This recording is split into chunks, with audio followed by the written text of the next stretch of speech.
Okay, Assalamualaikum and good morning, Wan Mutiara. Okay, so now is English with Mr. Fizri. So today is Thursday, Thursday, Thursday, Thursday, Kamis. Okay, the date is 20th May 2021.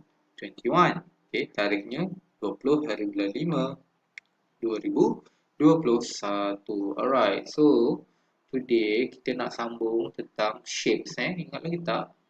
Do you remember that we learn about shapes? Kita belajar shapes hari tu. Ingat lagi tak? Yeah. S-H-A-P-E-S. Shapes. Tahu tak shapes tu apa? Shapes tu bentuk. Bentuk. Okay. Kita dah belajar shapes hari tu. Ada 5 shapes kan? Apa tu? Square, apa lagi, rectangle, circle, banyak, ada lagi dua apa lagi tu, triangle, square, circle, parallelogram and rectangle. Okay, so hari ni kita nak sambung. Okay, we want to continue. Okay, so dia cakap sini, draw objects based on the given shapes. Okay, lukis objek berdasarkan bentuk yang telah diberi. So hari ni kita nak draw, nak main lukis-lukis, then color. Okay. So for example, okay, this is in your module. Dalam modul muka surat 54, modul hijau muka surat 54. Okay, so number 1 ni dia bagi bentuk circle bulat. So number 1 dia dah lukis ball, lukis gambar ball. So number 2 circle. Okay, apa lagi yang bentuk circle? Okay, maybe awak boleh lukis gambar jam atau gambar pizza. Apa lagi circle? Gambar moon, bulan, tak kisah. And then number 3 pun sama, cari apa-apa yang circle bentuk tayar ke, roda ke, lukis.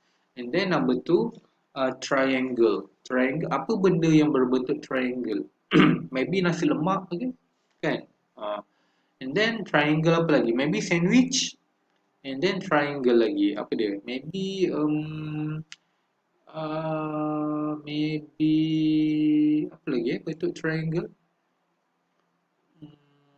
Bukit ke, ataupun kemah, a tent, tak kisahlah, it's up to you. And then number 4, this is a square, apa yang berbentuk petak, you draw, lukis. Then rectangle, apa objek bentuk macam ni.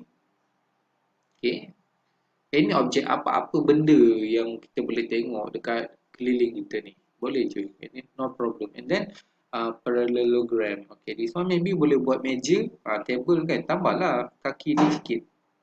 Okay, ni boleh lah buat yang lain-lain, carpet ke kan. It's up to you. Terpulang use your creativity. Hari ni today I want to test your creativity. Nak tengok awak ni kreatif ke tak kreatif. Okay, so you can discuss with your mother, father, brother and sister. Bincanglah dengan sesiapa. So after you have finished, please take pictures, sambil gambar, and then WhatsApp to Mr. Fizri. So saya akan tanda dalam WhatsApp. Okay, so any problems, tak faham boleh tanya. Boleh ulang tengok balik video ini kalau tak clear. Okay, so that's all for today and thank you.